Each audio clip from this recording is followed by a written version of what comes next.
Hallelujah, praise the lord. প্ৰভু যীশুৰ মধুৰ নামত আপোনালোক সকলোকে স্বাগতম জনালোঁ। আশা কৰোঁ আপোনালোক সকলোৱে ভালে আছে। প্ৰভু চাকিসকল, ঈশ্বৰে আমাক সুন্দৰ দিন, সুন্দৰ বতৰবিলাক এনেকৈ দি আছে আৰু তেওঁৰ অনুগ্ৰহত উপচাইকৈ আমাক আশীৰ্বাদ কৰি আছে। আহক আজি দিনটোৰ আৰম্ভণিতে আমি ঈশ্বৰৰ বাক্য চাওঁ। আজি বাক্য আমি লৈছোঁ যিচয়া ৩৮ অধ্যায়ৰ ১৭ পদ।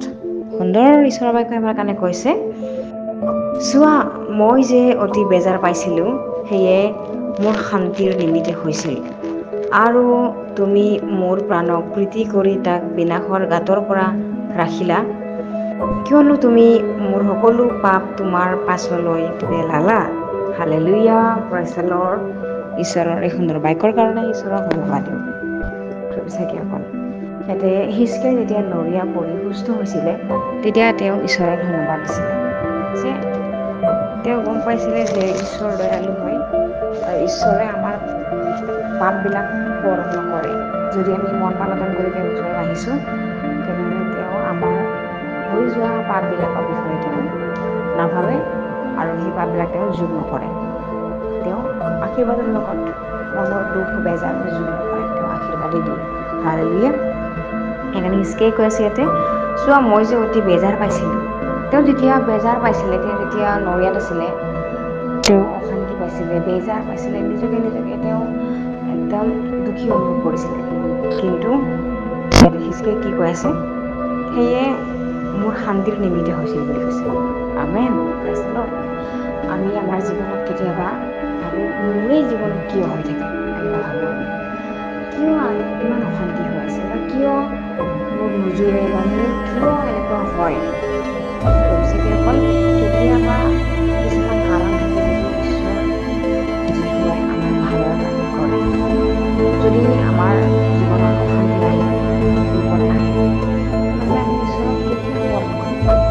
কিয়নো কিছুমান মানুহ আছে, বিপদৰ সময়তহে ঈশ্বৰক বৰ্ণ কৰে, সমস্যাৰ সময়তহে ঈশ্বৰৰ নামটো মনত পৰে, কেতিয়াও ঈশ্বৰক নাচাপে। হালেলুয়া। কিন্তু যেতিয়া তেওঁ আনন্দত থাকে, যেতিয়া কোনো চিন্তা তেওঁ নাথাকে, তেতিয়া তেওঁ ঈশ্বৰক পাহৰি যায়। সেইকাৰণে আমাৰ জীৱনত আমি ঈশ্বৰক বিচাৰোঁ, সদায় তেওঁৰ উপস্থিতিত, সদায় তেওঁৰ যদি প্ৰেৰণা থাকিব বিচাৰোঁ, তেনেহ'লে আমি এই আনন্দত থাকিলে কিন্তু পাহৰি যাম। আমি নিশ্চিন্ত হৈ থাকিলে আমি পাহৰি যাম। যেতিয়া দাউদৰ সমস্যা আছিলে, দিনে ৰাতিয়ে তেওঁ পৰুঙে, জংঘলে, হাবিয়ে, ঘৰত, চোৰে, ঘৰত, শত্ৰুৰ ঘৰত তেওঁ লুকাই পৰিছিলে, তেতিয়ালৈ ঈশ্বৰৰ কৃপা তেওঁৰ লগত আছিলে, কোনো পাপ কৰিব দিয়া নাছিলে তেওঁ।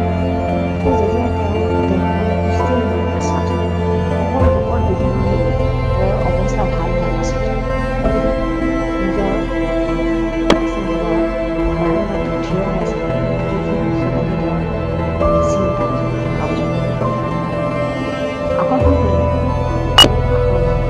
যাতে তেওঁ নাপাপ কৰে। তেতিয়া তেওঁ বেটছেবাক কাঢ়ি থকা দেখা পাই তেওঁ বেবিচাৰ জনীৰ মনত তেতিয়া নিশ্চিন্ত হৈ আছিল।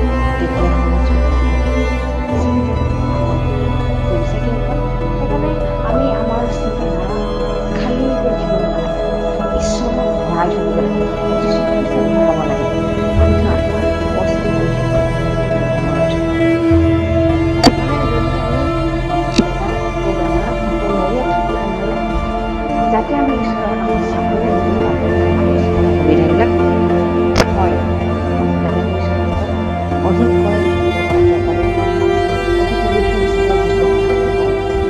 তেওঁ নৰিয়াত পৰিছিল যেতিয়া হিজকিয়াই, তেওঁ সেইকাৰণে নিজে কৈ আছে যে এইটো তেওঁ শান্তিৰ কাৰণে হৈছিল বুলি তেওঁ কৈ আছে। আৰু ইয়াতে কৈ আছে কি, আৰু তুমি মোৰ প্ৰাণক প্ৰীতি কৰি তাক বিনাশৰ গাঁতৰ পৰা ৰাখিলা বুলি কৈছে। বিনাশৰ গাঁতত তেওঁ ৰাখিছিল, বিনাশকাৰী গাঁতত, পাতৰ অন্ধকাৰ গাঁতত থকা যেন তেওঁ পাইছিলে।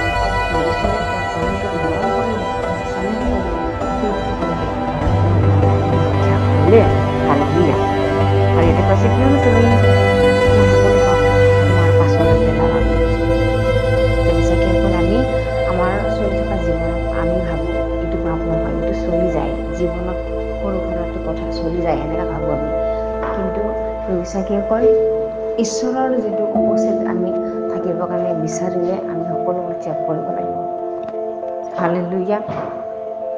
আৰু ঈশ্বৰে আমাক কেতিয়াও তেওঁ দূৰত হৈ যোৱাটো তেওঁ নিবিচাৰে, সদায় তেওঁৰ ওচৰত আমি থকাটো বিচাৰে। হালেলুয়া। সেইকাৰণে হিজকিয়াৰ যিবিলাক পাপ আছিলে, অপৰাধবিলাক আছিলে,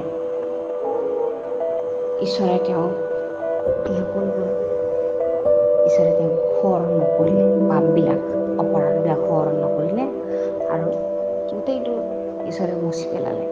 সেইকাৰণে হিজকিয়াই এতিয়া স্বীকাৰ কৰিছে যে মোৰ সকলো পাপ তোমাৰ পাছলৈ পেলালা বুলি কৈ আছে। Hallelujah, praise the lord. কিয়নো আমি যীশুখ্ৰীষ্টৰ তেজৰ গুণেৰে আমি মুক্ত হ'লোঁ, পবিত্ৰ হ'লোঁ। তেওঁ একেবাৰেই আমাৰ কাৰণে বলি হ'লে আৰু আমি কেতিয়াও দুবাৰ বলি দিব নালাগে। কিয়নো মানুহৰ অপৰাধবিলাক কোনো গৰু ছাগলীয়ে বলি দি গৰু ছাগলীৰ তেজেৰে আমাৰ পাপ মোচন নহয়, যীশুখ্ৰীষ্টৰ তেজেৰেহে আমাৰ পাপবিলাক মোচন হয়। আৰু তেওঁ মোচন কৰিলে আৰু আমাক পবিত্ৰ কৰিলে, আৰু সেই পবিত্ৰতাত আমি থাকিব লাগে।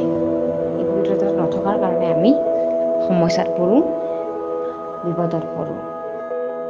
সেইকাৰণে আমাৰ জীৱনত যদি কিবা বেমাৰ আজাৰ, নৰিয়া, অসুখ, বিঘিনি এইবিলাক সকলো আহিলে আমি ভাবিব লাগিব যে ঈশ্বৰৰ পৰিকল্পনা, আমি কিমানখিনি ঈশ্বৰৰ লগত আছোঁ, কিমানখিনি আমি বিশ্বাসত আছোঁ।